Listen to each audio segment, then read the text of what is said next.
As part of my basic series of resources for photographers, today I am going to be talking about ISO, what it is, what the numbers mean, and most importantly, what effect it has on your image. ISO is one of the settings that is part of the exposure triangle. If you are not familiar with this, basically, we have 3 settings within the triangle, each one does different things. This video is about just one of those settings, ISO. So, what is ISO? Well, it originally comes from the days of manual film, and it stands for International Standards Organization. Basically, the higher the ISO number, then the more light the film would absorb. This would make it better for shooting in darker conditions. The problem with this, of course, was that once the film was in your camera, then it wasn't easy to change. Taking this across to digital cameras, we don't have this problem. We can change the ISO for every individual shot if we wish.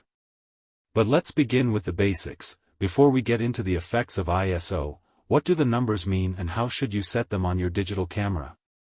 Firstly, different cameras have different ISO settings. Broadly, they begin at the lowest of around 100 ISO, or base ISO, and go up to 12,800 ISO.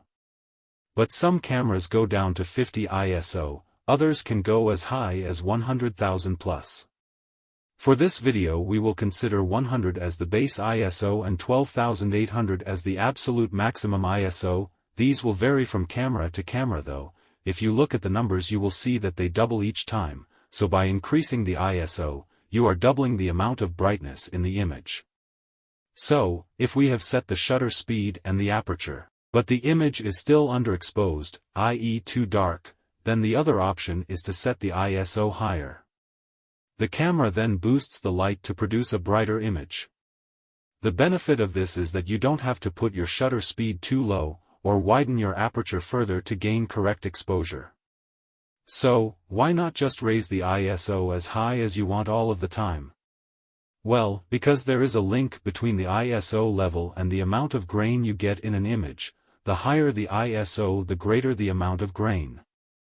Therefore you want to keep your ISO as low as possible, because the lower the ISO means less noise. So, let's have a look at some grain in a real picture. This is one I took of a bride on her wedding day. The room was quite dark and even though the light was on, the scene was not particularly bright. So, my rationale for this image was that I didn't want too narrow a depth of field, because if I had opened my aperture wider to get more light in, then I would have lost much of the background detail. I wanted that detail in this image. It helps to tell the story. So, I had my aperture set and didn't want to open it any wider. Next, I had lowered my shutter speed. But my personal rule is that I generally won't go below 1/200th of a second for handheld shots. Therefore, this left me with just the ISO to increase. I bumped it up quite a bit in this image to around 1600 ISO and you can see that there is quite a bit of grain if you look at the background details. Now all of this noise is as a result of me increasing my ISO sufficiently to get enough exposure. That's the trade-off. Without this candid photo, that detail would probably be forgotten forever. Now imagine her grandchildren or even great-grandchildren seeing this level of reality. How fantastic. I think grain in an image is better than lowering the shutter speed, which could result in a blurry image that, in my view, just would not be usable, especially for something like a wedding picture. Noise is a good trade-off for blur. So, to conclude, here are my key takeaways. 1. Where possible, use your shutter speed and aperture settings to increase exposure. 2. Use ISO as your final adjustment if aperture and shutter speed cannot achieve the desired result.